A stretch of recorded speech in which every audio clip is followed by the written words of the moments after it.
Hello everyone, welcome to our YouTube channel. Myself Annie और आज की video से हम स्टार्ट करेंगे क्लास 6 हिस्ट्री का कंप्लीट कोर्स। तो ये जो कंप्लीट कोर्स होगा ये क्लास 6 के लिए तो इम्पॉर्टेंट है ही, लेकिन अगर आप किसी भी कॉम्पिटिटिव एग्जाम की तैयारी कर रहे हैं जैसे कि CTET, TSSB, TGT, SST, SSC, UPSC, तो सभी एग्जाम्स के पॉइंट ऑफ व्यू से यहाँ पर ये चैप्टर, ये कोर्स इम्पॉर्टेंट रहने वाला है।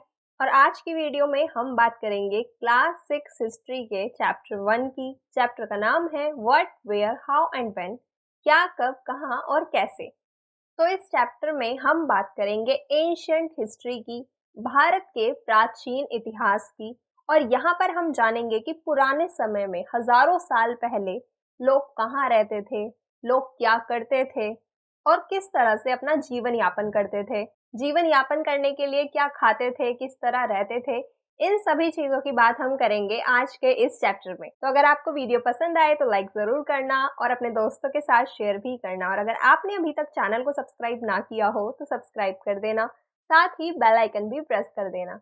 हमारे सोशल मीडिया अकाउंट से जुड़ने के लिए आप पेज को भी फॉलो कर सकते हैं और इस टॉपिक के नोट्स आपको मिलेंगे टेलीग्राम चैनल से। तो अभी जाकर आप इस चैनल से भी जुड़ सकते हैं। तो कैसे पता लगाएं इतिहास के बारे में, फाइंडिंग आउट व्हाट हैपेंड, ये कैसे जाने कि पुराने समय में क्या होता था। तो ये जानने के लिए कि कल क्या हुआ था, कल क्या हुआ था पूरे दिन में, पूरे देश में, पूरी दुनिया में, ये जानने के लिए आप क्या कर सकते हो। आप रेडियो सुन सकते हो, टीवी देख सकते हो, अखबार पढ़ सकते हो। इन चीजों से आपको पता चल जाएगा कि कल पूरी दुनिया में, पूरे देश में, पूरे राज्य में क्या हुआ था। और अगर आपको ये जानना हो कि पिछले साल क्या हुआ था और आपको याद ना हो तो आप किसी व्यक्ति से पूछ सकते हो। और आज के टाइम में तो इंटरनेट है, आप इंटरनेट से कुछ भी पता लगा सकते हो कि पिछले साल किस दिन क्या हुआ था। लेकिन बहुत पहले क्या हुआ था, हजारों साल पहले क्या हुआ था, ये आप कैसे पता लगाओगे, ये आप किससे पूछोगे, क्या पढ़ोगे। तो हजारों साल पहले क्या हुआ था, बहुत पहले क्या हुआ था, ये हम कैसे जान सकते हैं।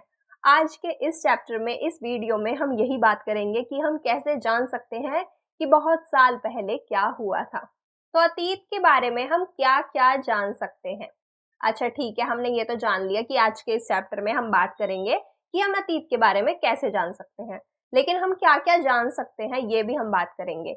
तो हम ये जान सकते हैं कि लोग सालों पहले क्या खाते थे, किस तरह के कपड़े पहनते थे, किस तरह के घरों में रहते थे। ये सारी चीजें हम जान सकते हैं हिस्ट्री में। और कैसे जान सकते हैं इसकी बात अभी हम थोड़ी देर में करेंगे कि कैसे हमें पता चलेगा कि लोग क्या खाते थे, कैसे कपड़े पहनते थे, कैसे रहते थे। इसके अलावा हम hunters, herders, farmers, ruler, merchant, priest, craft person, artist, musician, scientist, इन सभी के बारे में भी जान सकते हैं कि सालों पहले ये लोग कैसे रहते थे, क्या करते थे। And we can also find out about the games children played, कि बच्चे कौन कौन से खेल खेलते थे सालों पहले, कौन कौन सी कहानियां सुनते थे, कौन कौन से नाटक देखा करते थे, कौन से गाने गाते थे। इन सभी चीजों के बारे में हम पता लगा सकते हैं कि हजारों साल पहले लोग किस तरह के गेम्स खेलते थे, किस तरह के गाने गाते थे, किस तरह के कपड़े पहनते थे। ये सारी चीजें हम पता लगा सकते हैं। तो इन सारी चीजों के बारे में हम पता लगाएंगे, हम इतिहास के बारे में जानेंगे, सालों पहले क्या हुआ था, हम सारी चीजों के बारे में जानेंगे। लेकिन सबसे पहले हम बात करेंगे कि लोग कहाँ रहते थे, कौन कौन सी ऐसी जगह है जहां पर सबसे पहले लोगों ने रहना शुरू किया था। तो अब हम बात करेंगे कि लोग कहाँ रहते थे, वेयर डिड पीपल लिव। तो हजारों साल पहले लोग रहते थे नर्मदा नदी के किनारे, बैंक ऑफ नर्मदा रिवर। अब ये नर्मदा नदी कहाँ है, नर्मदा नदी है यहाँ पर। और इस नदी के किनारे हजारों साल पहले लोग रहा करते थे। और यहाँ पर जो लोग रहते थे वो थे स्किल्ड गैदरर। अब ये स्किल्ड गैदरर का क्या मतलब है, यानी कि कुशल संग्राहक। तो यहाँ पर नर्मदा नदी के आसपास में है जंगल, और यहाँ पर जो लोग रहते थे वो जंगलों की विशाल संपदा से परिचित थे। उन सभी लोगों को पता था कि जंगल में कौन सी जगह पर कौन सी चीज मिलेगी, कौन से फल, कौन सी सब्जी, कौन से पेड़, कौन सी जड़ी बूटी कहाँ मिलेगी। ये सारी चीजों के बारे में यहाँ पर रहने वाले लोगों को पता था। तो इसीलिए इन्हें क्या कहा जाता था, स्किल्ड गैदरर। तो गैदरर वो लोग होते हैं जो सामान इकट्ठा करके खाते हैं, जो चीजों को इकट्ठा करके खाते हैं। अपने भोजन के लिए वो जड़, फल, जंगल के अन्य उत्पाद यहीं से इकट्ठा करते थे। यानी कि जो नदी के आसपास के जंगल है वहां से ये अपने खाने की चीजों को इकट्ठा करते थे। तो इसीलिए इन्हें क्या कहा जाता है, गैदरर कहा जाता है, संग्राहक कहा जाता है, क्योंकि ये जंगल से चीजें इकट्ठी कर कर खाते थे। और इसके अलावा जो यहाँ पर लोग रहते थे वो थे आखेट यानी कि शिकारी। दे ऑल्सो हंटेड एनिमल्स, ये लोग जानवरों का शिकार भी करते थे। तो जंगलों में पेड़, फल, जड़, सब्जियां, ये सारी चीजें तो होंगी ही, इसके अलावा जानवर भी तो होंगे, और इसीलिए वो लोग जानवरों का शिकार करके भी खाते थे। तो यहाँ यानी कि नर्मदा नदी के पास जो लोग रहते थे वो क्या खाते थे, वो जंगलों से जितनी भी चीजें मिलती हुई जैसे कि फल, जड़ और अन्य जो उत्पाद हैं वो सब खाते थे। इसके अलावा जानवरों का शिकार करके भी खाते थे। तो यहाँ पर हमने क्या देखा कि हजारों साल पहले लोग कहाँ रहते थे, नर्मदा नदी के पास। और जो लोग नर्मदा नदी के पास रहते थे वो स्किल्ड गैदरर थे और हंटर थे, यानी कि वो जंगलों से उत्पाद इकट्ठे करके खाते थे और इसके अलावा जानवरों का शिकार करके भी खाते थे। तो इन्हें क्या कहा जाता था, हंटर गैदरर्स, यानी कि आखेट संग्राहक। ये लोग हंटिंग भी करते थे और गैदरर्स भी थे, यानी कि जंगलों से चीजें इकट्ठी कर कर खाते थे। इन्हें जंगलों की विशाल संपदा के बारे में, प्लांट्स के बारे में सारी चीजें पता थी। तो ये हमने बात की पहली लोकेशन की कि लोग कहाँ रहते थे, नर्मदा नदी के पास। अब हम नेक्स्ट बात करेंगे सेकंड लोकेशन की कि लोग और कहाँ कहाँ रहते थे। तो लोग रहते थे सुलेमान और किरथार हिल्स के पास। सुलेमान और किरथार हिल्स कहाँ है, नॉर्थ वेस्ट में। नॉर्थ वेस्ट ये वाला इलाका है और यहाँ पर है सुलेमान और किरथार हिल्स। और यहाँ पर जो लोग रहते थे 8000 साल पहले उन्होंने गेहूं और जौ, व्हीट एंड बार्ले उगाना शुरू किया था। तो यहाँ पर लोग रहते थे 8000 साल पहले और उन्होंने सबसे पहले गेहूं और जौ जैसी फसलों को उगाया था। तो आपसे क्वेश्चन में पूछा जा सकता है कि सबसे पहले गेहूं और जौ कहाँ उगाया गया था, तो आप बताएंगे सुलेमान और किरथार हिल्स के पास।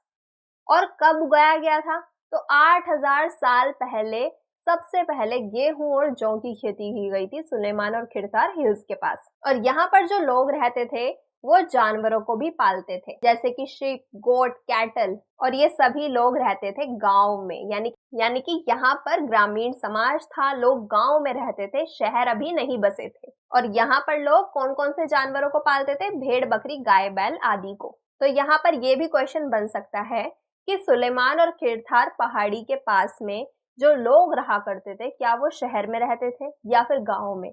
तो हमें यह भी पता होना चाहिए कि वो गांव में रहते थे और वो कौन कौन से जानवरों को पालते थे, ये भी पता होना चाहिए, शीप, गोट, कैटल।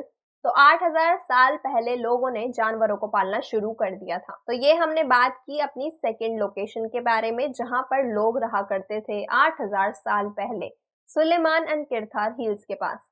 नेक्स्ट बात करेंगे अपनी थर्ड लोकेशन के बारे में, the Garo hills to the north east and the Vindhyas. तो गारो पहाड़ी जो नॉर्थ ईस्ट में है, तो यहाँ पर है गारो हिल्स, गारो पहाड़ियां नॉर्थ ईस्ट में, भारत के उत्तर पूर्वी इलाके में।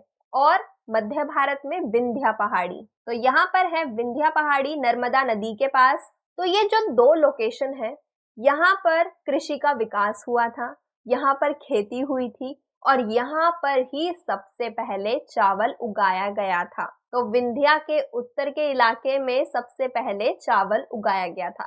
जो आज का मध्य प्रदेश, उत्तर प्रदेश वाला इलाका है, वहां पर सबसे पहले चावल उगाया गया था। तो गारो और विंध्या पहाड़ियों में कृषि का विकास हुआ था और विंध्या के उत्तर में सबसे पहले चावल उगाया गया था। तो यहाँ पर क्वेश्चन पूछा जा सकता है कि सबसे पहले चावल कहाँ उगाया गया था, और आपको ऑप्शन में दिया जाएगा विंध्या पहाड़ी, इसके अलावा सुलेमान और किरथार पहाड़ी, इसके अलावा नर्मदा नदी। तो आप बताएंगे कि विंध्या के उत्तर में सबसे पहले चावल उगाया गया था। तो ये हमने बात की अपनी थर्ड लोकेशन की जहां पर लोग रहा करते थे। तो गारो पहाड़ी और विंध्या पहाड़ी के आसपास के इलाकों में लोग रहा करते थे और ये क्या करते थे, ये कृषि करते थे, चावल उगाते थे।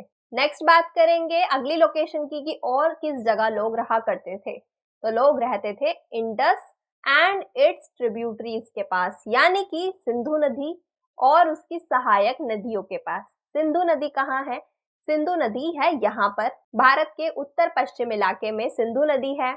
और इट्स ट्रिब्यूटरीज, ट्रिब्यूटरीज का क्या मतलब है, सहायक नदियां। तो सहायक नदियां यानी कि ट्रिब्यूटरीज। अब ये सहायक नदियां कौन सी होती हैं? एक होती है मेन रिवर, जैसे कि हम यहाँ देख रहे हैं सिंधु नदी है मेन रिवर, और आप देख रहे हो यहाँ से और भी सिंधु नदी से नदियां मिल रही हैं, जैसे कि रावी, सतलज, झेलम, ब्यास। ये सारी जो छोटी छोटी नदियां हैं जो इस बड़ी नदी में मिल रही हैं, इन्हें क्या कहते हैं? सहायक नदियां कहते हैं। जैसे कि यहाँ पर अगर समझे तो ये एक बड़ी नदी है, मेन नदी है, हम मान लेते हैं ये सिंधु नदी है, और बाकी छोटी छोटी नदियां इस नदी में मिल रही हैं, जैसे कि चेनाब, सतलज, झेलम, ब्यास, रावी। ये सभी छोटी छोटी नदियां इस बड़ी नदी में मिल रही हैं। तो ये जो छोटी छोटी नदियां हैं ये इस बड़ी नदी की सहायक नदियां हैं, ट्रिब्यूटरीज हैं। इन्हें ही क्या कहेंगे? ट्रिब्यूटरीज कहेंगे, सहायक नदियां कहेंगे। तो लोग रहा करते थे सिंधु और उसकी सहायक नदियों के आसपास। 4700 साल पहले जो सबसे पहले नगर बसे थे, जो शहर बसे थे, वो सिंधु और उसकी सहायक नदियों के आसपास बसे थे। तो 4700 साल पहले earliest cities flourish on the bank of Indus river. तो सिंधु नदी के आसपास के इलाके में सबसे पहले शहर बसे थे, सिटीज फ्लरिश हुई थी 4700 साल पहले। तो जो हम बात करते हैं सिंधु घाटी सभ्यता के बारे में, हड़प्पा सभ्यता के बारे में, तो वो भी एक शहरी सभ्यता थी, और वहां पर जो लोग रहा करते थे वो भी सिंधु नदी के आसपास ही रहा करते थे। तो हमने अभी तक जितनी भी लोकेशन की बात की थी वो क्या थी? ग्रामीण समाज थे, लोग गांव में रहा करते थे। हमने बात की थी सुलेमान और किरथर हिल्स की, जहां पर 8000 साल पहले लोगों ने खेती की थी, तो वो लोग गांव में रहा करते थे, वो क्या थी? ग्रामीण सभ्यता थी।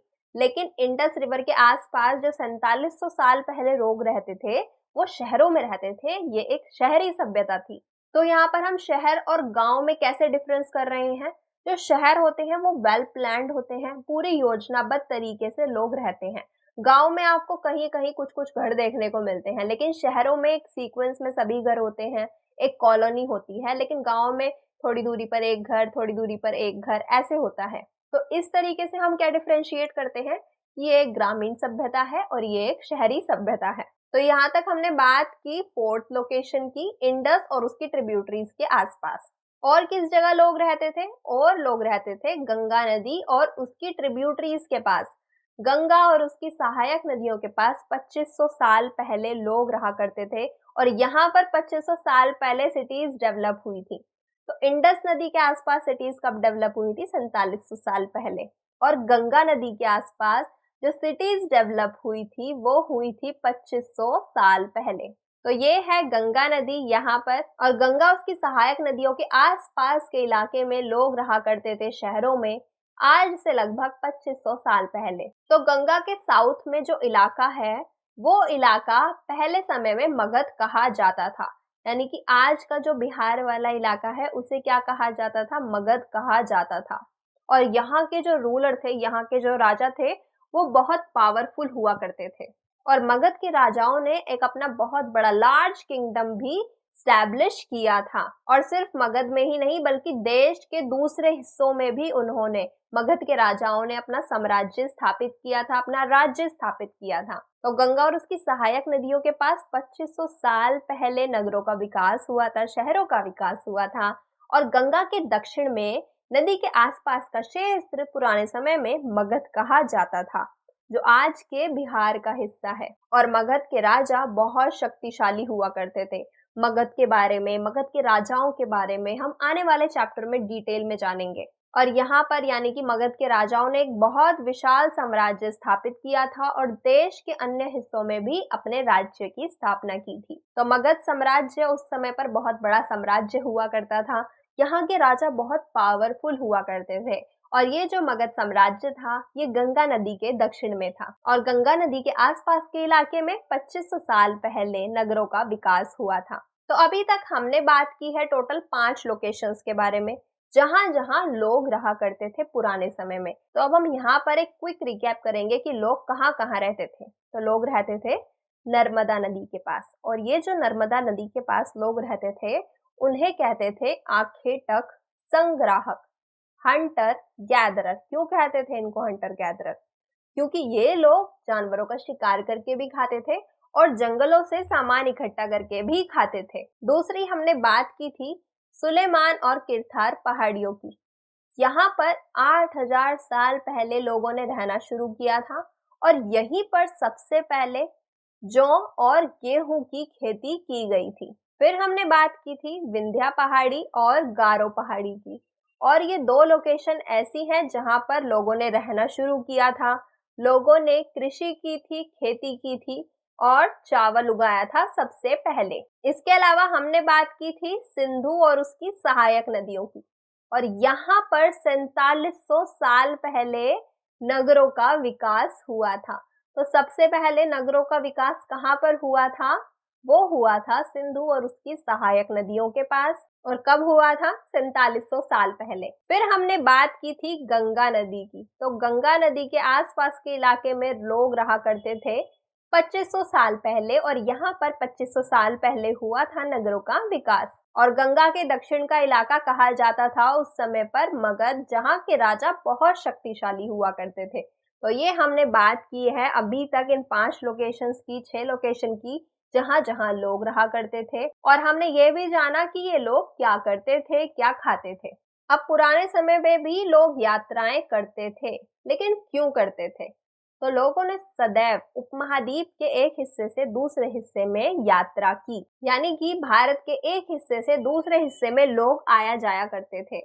हिमालय के ऊंचे पर्वत, पहाड़ियां, रेगिस्तान, नदियां, समुद्र के कारण यात्राएं जोखिम भरी होती थी।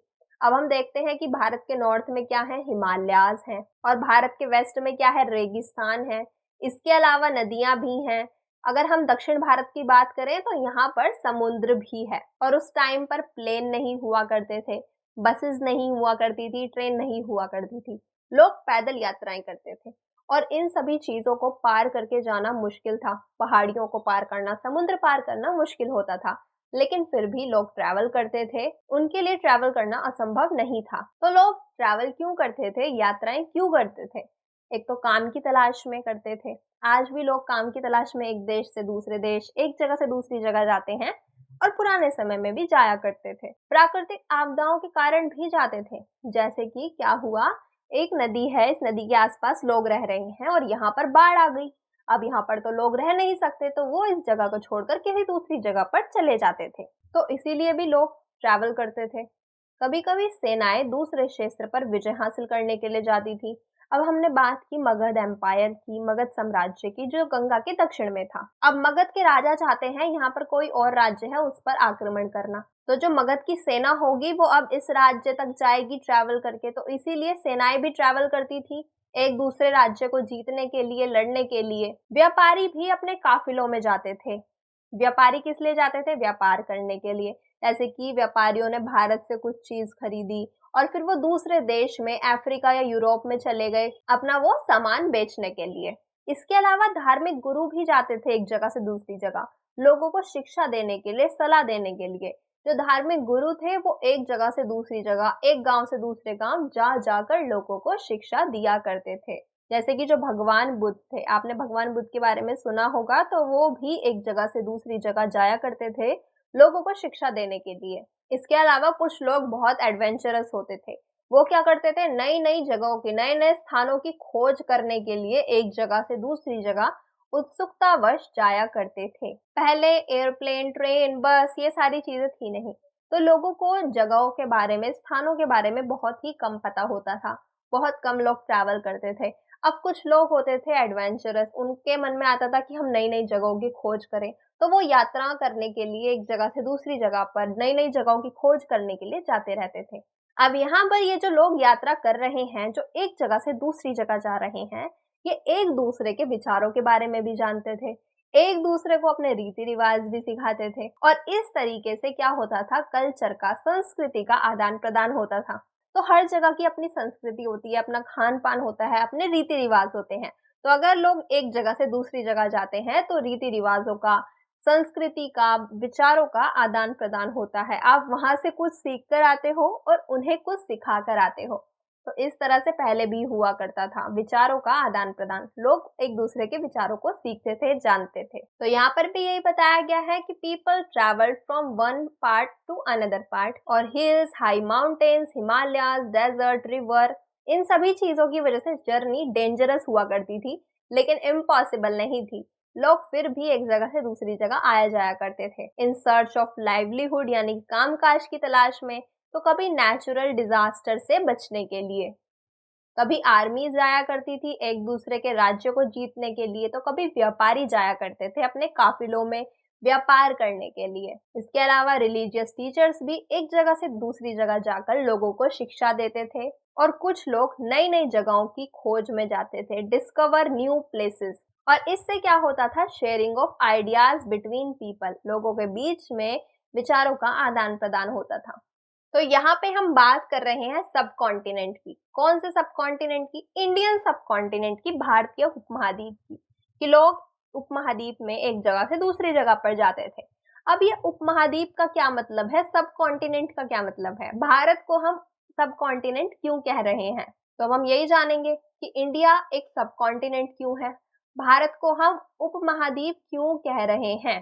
क्योंकि देखो, ये इमेज में हमें पूरा उपमहाद्वीप दिखाया गया है, लेकिन आज अगर हम बात करें तो भारत के इस उपमहाद्वीप में से बहुत से देश अलग हो गए हैं।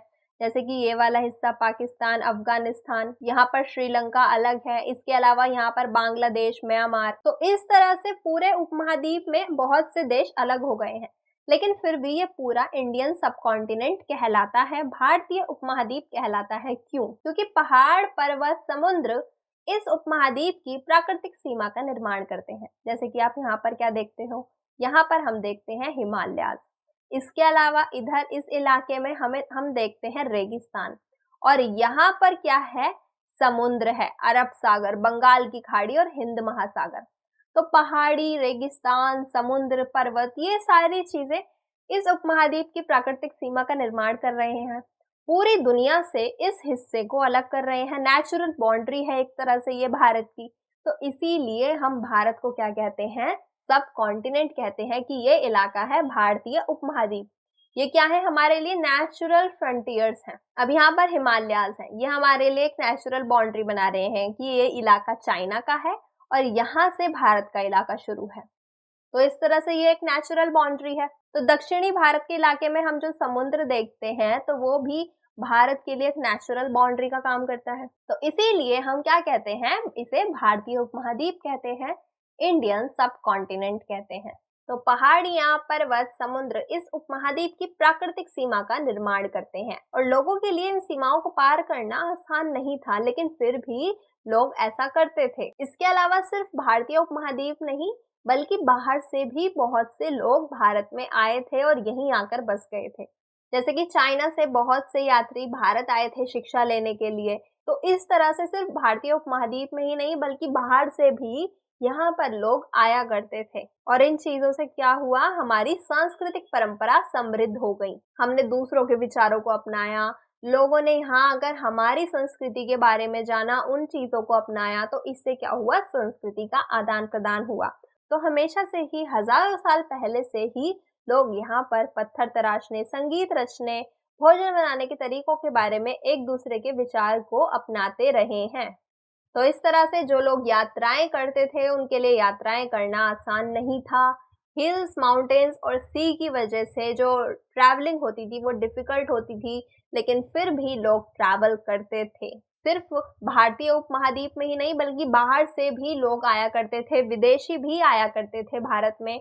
और इन चीजों की वजह से हमारा कल्चर एनरिच हुआ है। हमने और लोगों के विचारों को सीखा, अपनाया, और सारी दुनिया ने हमारी संस्कृति के बारे में जाना। तो इससे क्या हुआ, हमारा कल्चर और ज्यादा एनरिच हुआ। तो अभी तक हमने बात की कि यहाँ पर जो भारतीय उपमहाद्वीप में लोग कहाँ कहाँ रहा करते थे, और यहाँ पर लोग किस तरह से यात्राएं करते थे, क्यों यात्राएं करते थे। अब हम जानेंगे कि ये जो भारतीय उपमहाद्वीप है, यहाँ पर इसका नाम किस तरह से रखा गया था, यानी कि हमारे देश का नाम कैसे रखा गया था। तो अगर मैं आपसे पूछूं कि हमारे देश का नाम क्या है, तो यहाँ पर कुछ लोग कहेंगे इंडिया और कुछ लोग कहेंगे भारत। और अगर मैं ये पूछूं कि ये नाम रखा कैसे गया, किसने भारत का नाम रखा भारत, किसने इंडिया का नाम रखा इंडिया, तो अब हम यही जानेंगे कि हमारे देश का नाम किस तरह से रखा गया था। तो इंडिया शब्द निकला है इंडस से, और इंडस तो हमारी एक नदी है, जिसे संस्कृत में क्या कहते हैं, सिंधु नदी कहते हैं, जो यहाँ पर है भारत के उत्तर पश्चिम इलाके में। तो ये है हमारी सिंधु नदी। और 2500 साल पहले उत्तर पश्चिम की ओर से ईरानी और यूनानी लोग आए थे। 2500 साल पहले यहाँ से आए थे ईरानी और यूनानी लोग। और ये आए सिंधु नदी के पास। तो इन्होंने सिंधु नदी को सिंधु तो बोला नहीं, क्योंकि इनका प्रोनाउंसिएशन इस तरह का था, तो इन्होंने सिंधु को कहा हिंदौस और इंदौस। और इसी प्रोनाउंसिएशन की वजह से, हिंदौस और इंदौस की वजह से, जो इस नदी के पूर्व का इलाका है इसे कहा जाने लगा इंडिया। तो इस नदी के पूर्व में स्थित भूमि प्रदेश को इंडिया कहा जाने लगा। तो इस तरीके से भारत का नाम रखा गया इंडिया। तो अब हम बात करेंगे कि हमारे देश का दूसरा नाम भारत कैसे रखा गया। तो भारत नाम कैसे रखा गया, तो उत्तर पश्चिम में यानी कि भारत के इस इलाके में एक ग्रुप रहा करता था लोगों का, जिसे क्या कहा गया था, भरत। तो भरत नाम का एक लोगों का ग्रुप रहा करता था, और इस ग्रुप का उल्लेख हमें अपने एक ग्रंथ में ऋग्वेद में भी मिलता है। और ऋग्वेद की रचना कब हुई थी, अगर आपसे ये पूछ लिया जाए, तो वो हुई थी 3500 साल पहले। तो 3500 साल पहले एक ग्रंथ लिखा गया था ऋग्वेद, और भरत नाम के समूह का उल्लेख ऋग्वेद में भी है। तो इसी ग्रुप के नाम पे, इसी समूह के नाम पे हमारे देश का नाम रखा गया भारत। बाद में इसका प्रयोग पूरे देश के लिए होने लगा, हमारे देश के नाम की तरह होने लगा। तो इस तरीके से हमारे देश का नाम रखा गया इंडिया और भारत। इंडिया नाम रखा गया ईरानी और यूनानी की वजह से, जो उत्तर पश्चिम से भारत में आए थे, और भारत नाम रखा गया उत्तर पश्चिम में रहने वाले एक समूह के कारण, और उस समूह का उल्लेख हमें ऋग्वेद में भी मिलता है। तो नेम्स ऑफ लैंड, तो यहाँ पर हम जिस लैंड की बात कर रहे हैं, जहाँ पर लोग रहा करते थे हजारों साल पहले, जहाँ पर लोग ट्रैवल करते थे, तो उस लैंड का नाम क्या है, उसका नाम है इंडिया एंड भारत। तो हमारे देश का नाम जो इंडिया है वो इंडस की वजह से रखा गया, इंडस जिसे हम संस्कृत में सिंधु कहते हैं। और यहाँ पर 2500 साल पहले ईरानियन और ग्रीक्स आए थे, तो उन्होंने सिंधु नदी को इंदौस और हिंदौस कहकर बुलाया, और सिंधु के पूर्वी इलाके को उन्होंने क्या कहा, इंडिया कहा।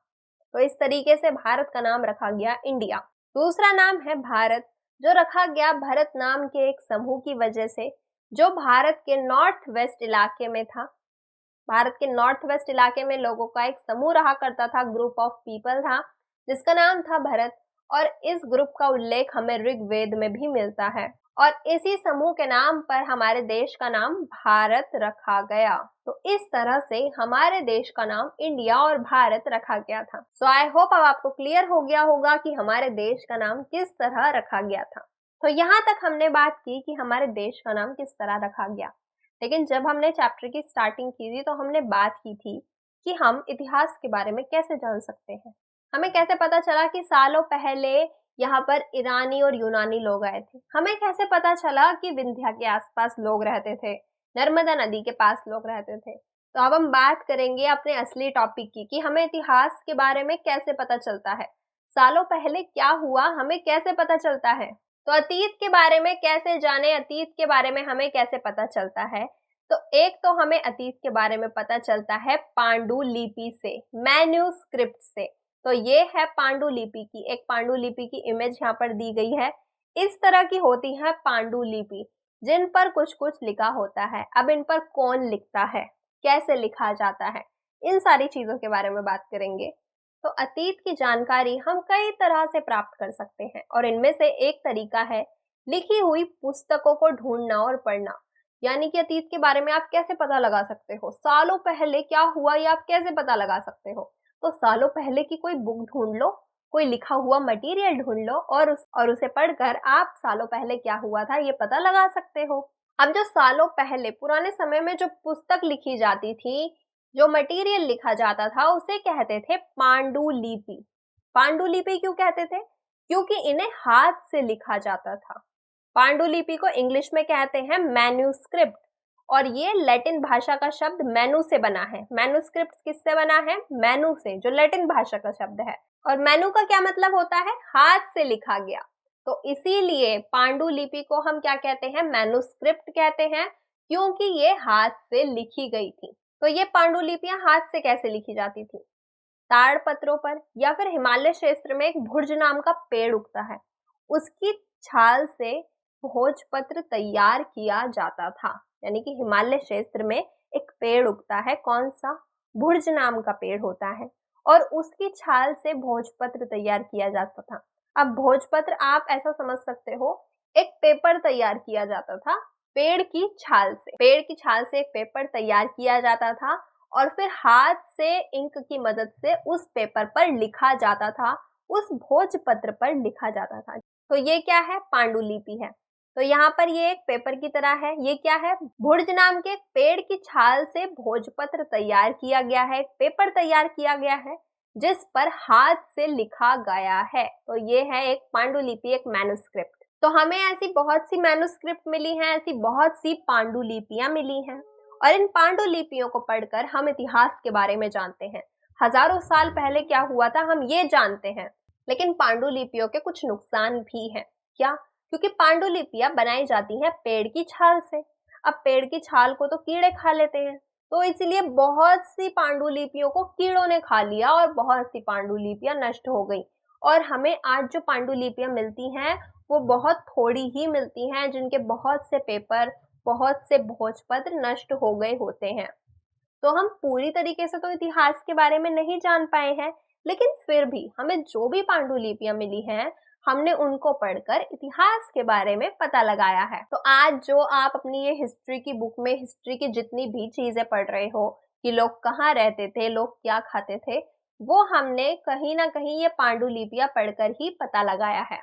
और जितनी भी पांडुलिपियां हमें मिली हैं, हमने उन्हें सुरक्षित रख दिया है। कहाँ पर? मंदिरों में और विहारों में। जो मोनेस्ट्रीज होती हैं और जो टेम्पल्स होते हैं, वहां पर इन पांडुलिपियों को प्रिजर्व करके रखा गया है ताकि ये और भी नष्ट ना हो जाए। अब इन पांडुलिपियों से हमें क्या क्या पता चलता है? हमें पता चलता है धार्मिक मान्यताओं के बारे में, कि लोगों की धार्मिक मान्यताएं क्या थी, वो कौन से भगवान को मानते थे, किस तरह से पूजा करते थे, क्या उनके धार्मिक व्यवहार थे। और हमें पता चलता है राजाओं के जीवन के बारे में। अब राजा अपनी लाइफ के बारे में अपनी बायोग्राफी लिखवाते थे इन पांडुलिपियों पर। इसके अलावा हमें औषधि तथा विज्ञान के बारे में भी पता चलता है। बिल्कुल, हमारे जो पुराने समय में लोग थे वो औषधि और विज्ञान से परिचित थे, और इन सारी चीजों के बारे में वो लिखते थे पांडुलिपियों में। और हमें इन्हीं पांडुलिपियों को पढ़कर पता चला है कि पुराने समय में भी लोग साइंस के बारे में, दवाइयों के बारे में, मेडिसिन के बारे में जानते थे। इसके अलावा हमें क्या पता चलता है पांडुलिपियों से? हमें पता चलता है महाकाव्य, कविताएं और नाटकों के बारे में। अब उस समय पे लोगों के पास टीवी या मोबाइल फोन तो होंगे नहीं, तो एंटरटेनमेंट के लिए लोग क्या करते थे? लोग लिखते थे महाकाव्य, कविताएं सुनते थे। कुछ कविताएं हमें रिटर्न मिली हैं, तो हमें पता चला है कि उस समय पे भी लोग कविताएं बोलते थे, गाते थे, सुनते थे। और इसके अलावा हमें नाटक भी मिले हैं। तो पांडुलिपियों से हमें क्या क्या पता चलता है? नंबर 1, हमें पता चलता है धार्मिक व्यवहार के बारे में, यानी कि रिलीजियस प्रैक्टिसेस के बारे में। इसके अलावा हमें पता चलता है किंग की लाइफ के बारे में, राजाओं की लाइफ के बारे में। थर्ड, हमें पता चलता है मेडिसिन एंड साइंस के बारे में। और फोर्थ, हमें पता चलता है एपिक पोयम एंड प्लेस के बारे में। तो पांडुलिपियों से ये सारी जानकारी हमें मिलती है। अब बात आती है कि पांडुलिपियां कौन सी भाषा में लिखी गई हैं। तो पांडुलिपियां हमें, बहुत सी पांडुलिपियां संस्कृत भाषा में लिखी मिली हैं, और कुछ पांडुलिपियां हमें प्राकृत और तमिल भाषा में लिखी मिली हैं। तो इतिहास के बारे में हमें कैसे पता चलता है? हमें पता चलता है पांडुलिपि से। पांडुलिपि के अलावा एक और चीज भी है जिससे हमें इतिहास के बारे में पता चलता है, और वो है इंस्क्रिप्शंस, वो हैं अभिलेख। अब ये अभिलेख क्या होते हैं, इनके बारे में बात करेंगे। तो जो पांडुलिपियां होती हैं वो पेड़ की छाल पर बने एक भोजपत्र पर लिखी जाती हैं, लेकिन जो अभिलेख होते हैं वो कठोर सतह पर उत्कीर्ण किए जाते हैं, जैसे कि पत्थर या धातु पर। जैसे आप यहाँ पे इमेज में भी देख रहे हो, ये किसी पत्थर पर या फिर किसी कठोर सतह पर लिखे गए हैं। तो ये अभिलेख हमें मिले हैं बहुत सारे पुराने समय में जो लिखे गए थे, और इनसे भी हमें इतिहास के बारे में पता चलता है। तो ये अभिलेख कौन लिखवाता था? ये अभिलेख लिखवाते थे शासक। तो शासक अपने आदेशों को उत्तीर्ण कराते थे ताकि लोग उन्हें देख सकें, पढ़ सकें और उनका पालन कर सकें। जैसे कि आप अपने स्कूल में देखते हो, नोटिस बोर्ड लगाया जाता है ताकि सभी लोग उस नोटिस बोर्ड को पढ़ सकें। तो इस तरीके से राजा क्या लिखवाते थे? राजा का नोटिस बोर्ड था अभिलेख, ताकि सभी लोग उनके ऑर्डर्स को पढ़ सकें और उनका पालन कर सकें। तो अभिलेखों से हमें राजा के ऑर्डर्स के बारे में, राजा की लाइफ के बारे में पता चलता है।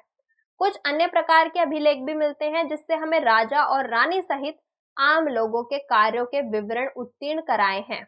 यानी कि अभिलेखों से हमें राजा रानियों के बारे में तो पता चलता ही है, इसके अलावा हमें आम लोगों के बारे में, स्त्री पुरुष के कार्यों के बारे में भी पता चलता है।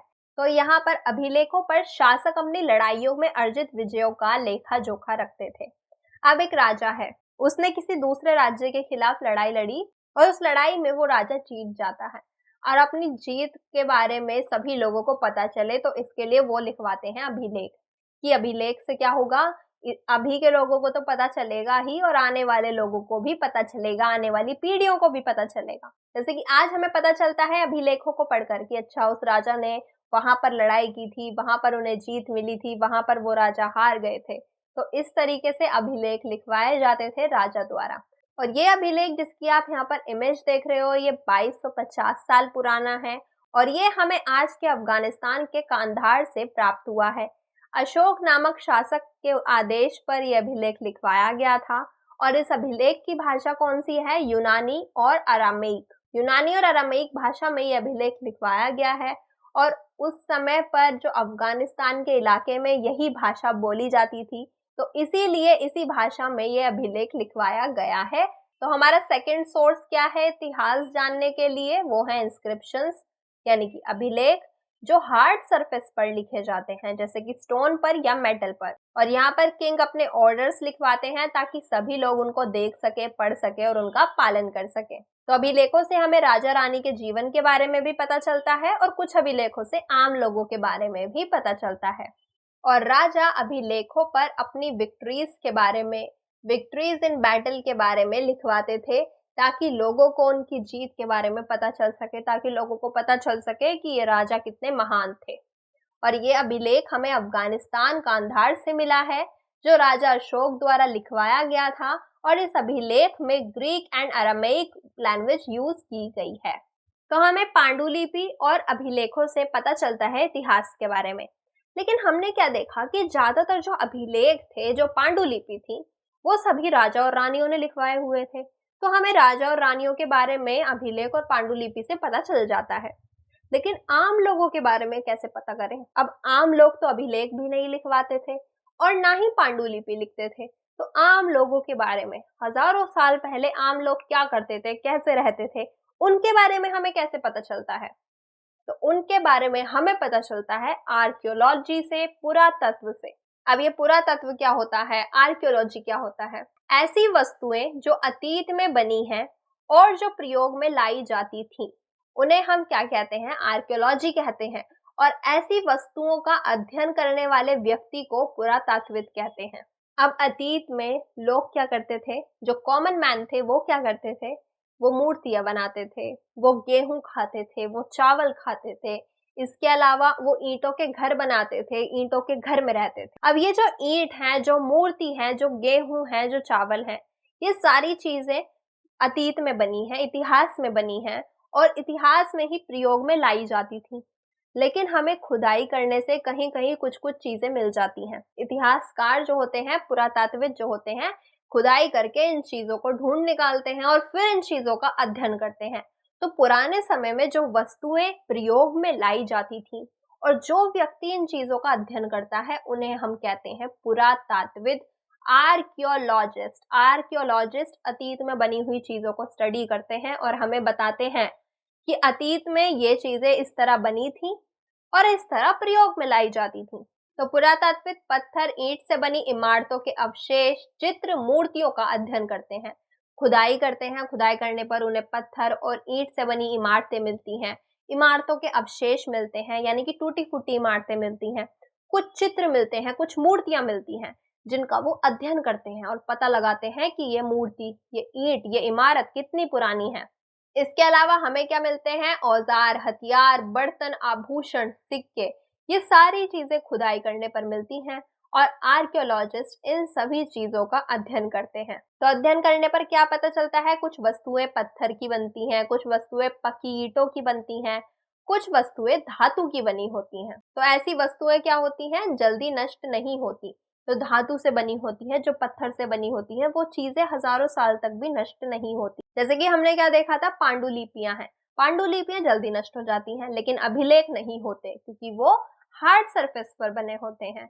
इसी तरह जो पत्थर, ईंट और धातु की चीजें होती हैं वो जल्दी नष्ट नहीं होती, वो लंबे समय तक रहती हैं।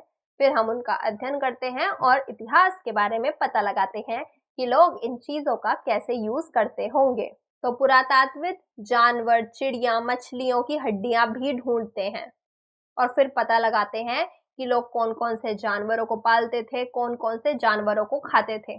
तो ये जो वनस्पतियां होती हैं, जो जानवरों की हड्डियां होती हैं, इनके अवशेष बहुत ही मुश्किल से बच पाते हैं क्योंकि ये चीजें क्या होती हैं, नष्ट हो जाती हैं। लेकिन फिर भी हमें क्या मिलते हैं, कई जगहों से अन्न के दाने मिलते हैं जले हुए, लकड़ी के टुकड़े मिलते हैं जले हुए जो बच जाते हैं। और फिर आर्कियोलॉजिस्ट उनको स्टडी करके पता लगाते हैं कि हाँ, इस जगह पर जो लोग रहते थे वो गेहूं खाते थे या वो पका कर खाते थे, वो जानवरों को पालते थे। तो इस तरह से हमें पता चलता है। जैसे कि हमें क्या पता चला था कि सुलेमान और किरथार पहाड़ियों में लोगों ने गेहूं और जौ सबसे पहले उगाया था। तो हमें वो कैसे पता चला होगा, आर्कियोलॉजी की वजह से। वहां पर गेहूं और जौ के अवशेष मिले होंगे। इसी तरीके से विंध्या के उत्तर में चावल उगाया गया था, ये भी हमें ऐसे ही पता चला होगा। चावल का अध्ययन किया होगा कि इतने साल पहले सबसे पहले यहाँ पर चावल उगाया गया है। तो इस तरीके से जो आर्कियोलॉजिस्ट होते हैं वो स्टडी करते हैं चीजों की और हमें बताते हैं, फिर इतिहास को लिखते हैं कि इतने साल पहले ये चीजें यहाँ पर हुई थी। अब जैसे यहाँ पर आप इमेज में देख रहे हो, ये क्या है, एक ऐसा पात्र है जो हमें प्राचीन नगर से प्राप्त हुआ है 4700 साल पहले। इस तरह के पात्रों का, इस तरह के बर्तनों का यूज किया जाता था। तो 4700 साल पहले याद आया कुछ? 4700 साल पहले कहां पर सबसे पहले नगरों का विकास हुआ था?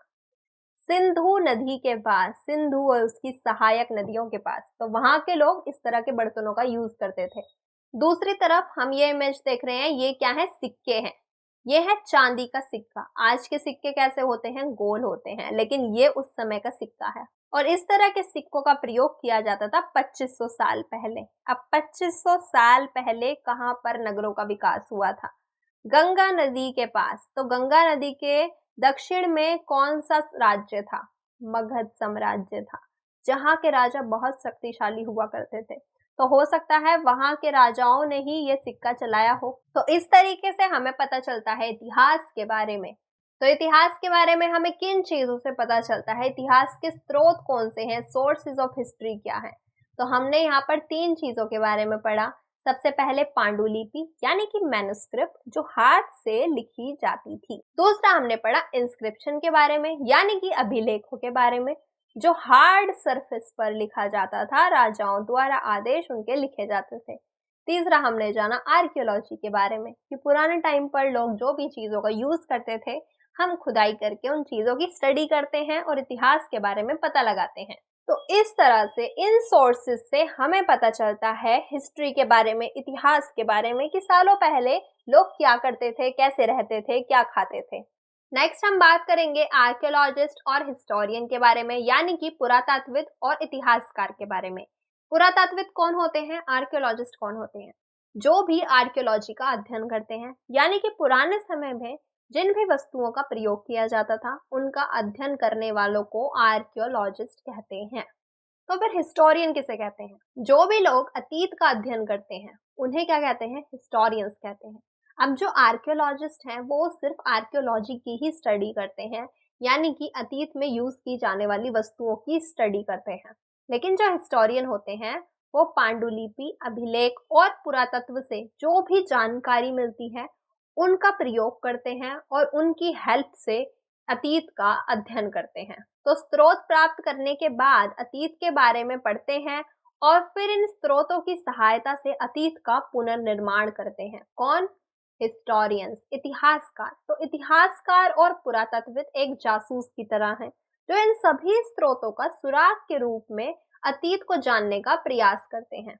तो आर्कियोलॉजिस्ट उन चीजों का, उन वस्तुओं की स्टडी करते हैं जो अतीत में प्रयोग में लाई जाती हैं, और हिस्टोरियंस वो स्कॉलर्स हैं जो पास्ट को स्टडी करते हैं और यहाँ पर वो कुछ सोर्सेस को रेफर करते हैं, जैसे कि मैन्युस्क्रिप्ट, इंस्क्रिप्शन और आर्कियोलॉजी से जो भी इंफॉर्मेशन मिलती है, वो उन्हें सोर्सेज मानकर इतिहास के बारे में अध्ययन करते हैं। तो ये है main difference between archaeologist and historian. तो हम नेक्स्ट जानेंगे अतीत एक या अनेक। ये अतीत एक है या अनेक है। जैसे कि आपने अगर अपनी बुक का टाइटल भी पढ़ा हो तो टाइटल क्या है, हमारे अतीत। तो हमारे अतीत हमें प्लूरल सेंस देता है कि अतीत एक से ज्यादा है। अब अतीत एक से ज्यादा है, इस बात का क्या मतलब है कि हर किसी की लाइफ अलग होती है। आज के टाइम में भी अगर आप देखो, एक स्टूडेंट की लाइफ अलग है, एक प्रेसिडेंट की लाइफ अलग है, एक टीचर की लाइफ अलग है, एक ब्लॉगर की लाइफ अलग है, एक डॉक्टर की लाइफ अलग है। हर किसी की लाइफ अलग अलग है। तो इसी तरह से पुराने टाइम में भी होता होगा, जैसे कि जो कॉमन पीपल हैं उनकी लाइफ अलग होती है, जो हंटर गैदरर्स हैं उनकी लाइफ अलग होती है, राजाओं की लाइफ अलग होती है, रानियों की लाइफ अलग होती है। तो हम तो पुराने टाइम के बारे में जान रहे हैं। अब जब हर किसी की लाइफ अलग अलग है तो इतिहास भी तो एक से ज्यादा हुए। अब इतिहास क्या है, एक ऐसी स्टोरी है जो हमें पुराने समय के लोगों के बारे में बताती है। अब लोगों की लाइफ अलग अलग है तो इतिहास भी तो एक से ज्यादा हुए, अतीत भी तो एक से ज्यादा हुए। तो अलग अलग समूह के लोगों के लिए अतीत अलग अलग मायने होते हैं। पशुपालक, कृषक, राजा, रानी, सभी का जीवन, व्यापारी, शिल्पकार, सभी का जीवन अलग होता है, एक दूसरे से भिन्न होता है।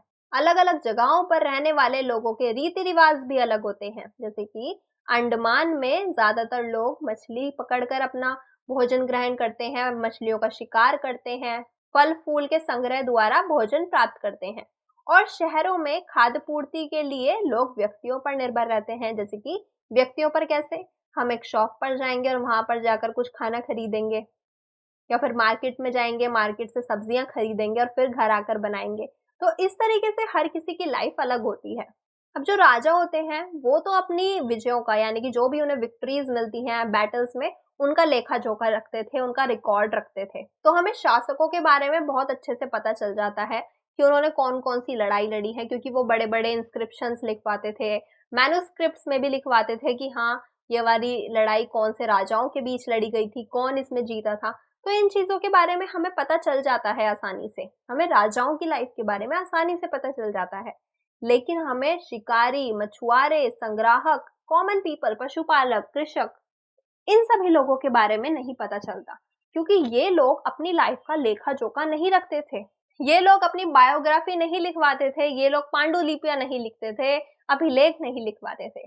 तो हमें ये आम आदमी के बारे में पुरातात्विक से पता चलता है, यानी कि आर्कियोलॉजी से पता चलता है। आर्कियोलॉजी से हमें आम आदमी के बारे में जानने में मदद मिलती है कि ये लोग कैसे रहते थे, क्या खाते थे, क्या काम करते थे। और राजाओं के बारे में ज्यादातर हमें पता चल जाता है मैन्युस्क्रिप्ट और इंस्क्रिप्शन से। तो यहाँ पर हम देखते हैं पास्ट एक प्लूरल सेंस देता है।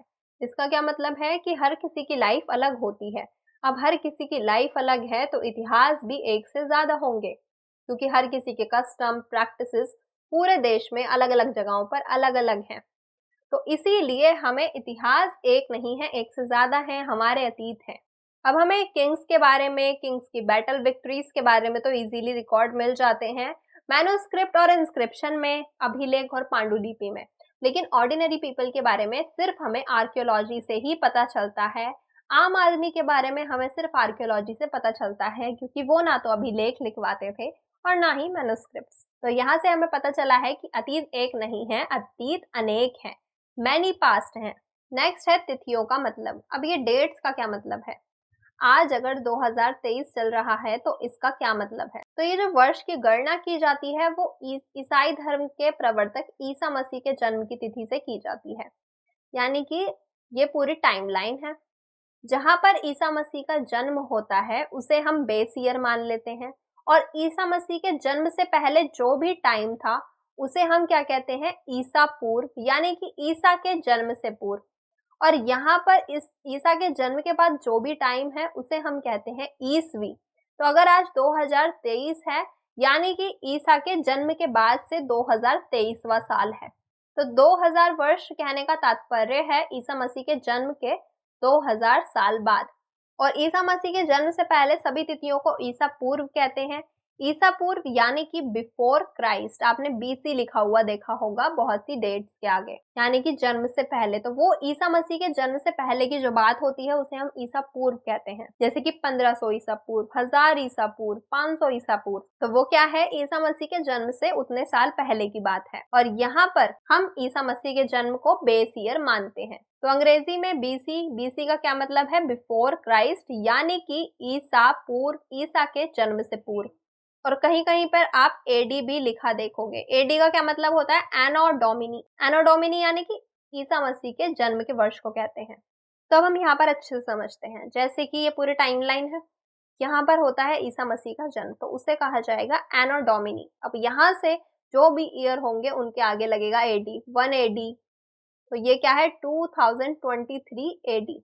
ईसा मसीह के जन्म से 2023 साल। और ईसा मसीह के जन्म से पहले वाले टाइम को हम कहते हैं बिफोर क्राइस्ट, यानी कि ईसा पूर्व।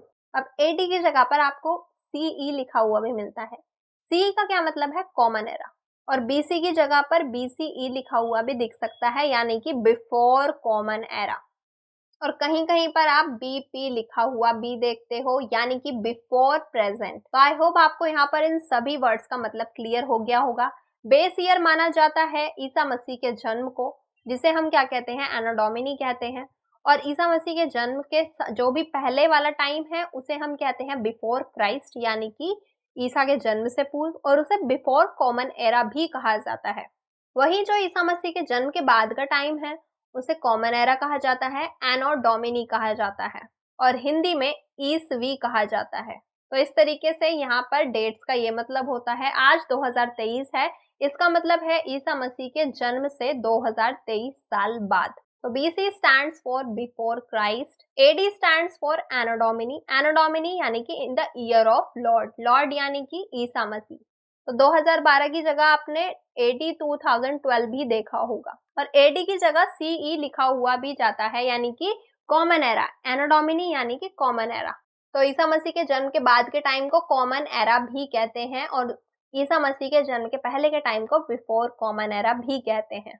तो इंडिया में इस तरह से जो डेट वाला सिस्टम है वो आज से लगभग 200 साल पहले ही शुरू हुआ था। और इसी के साथ यहाँ पर हमारा ये चैप्टर भी खत्म होता है। आई होप आपको ये चैप्टर समझ आया होगा। अगर कोई भी डाउट या कंफ्यूजन हो तो आप कमेंट बॉक्स में पूछ सकते हैं। तो यहाँ पर हमने जाना कि हम इतिहास के बारे में कैसे जानते हैं कि लोग कहाँ रहते थे, क्या करते थे, किस तरह से अपनी लाइफ जीते थे। तो अब इसी चैप्टर से रिलेटेड यहाँ पर एक क्वेश्चन भी दिया गया है कि अतीत के बारे में हम कैसे जान सकते हैं, how can we know about the past. तो यहाँ पर ऑप्शन दिए गए हैं पांडुलिपि, अभिलेख, पुरातत्व या फिर ऑल ऑफ दीज।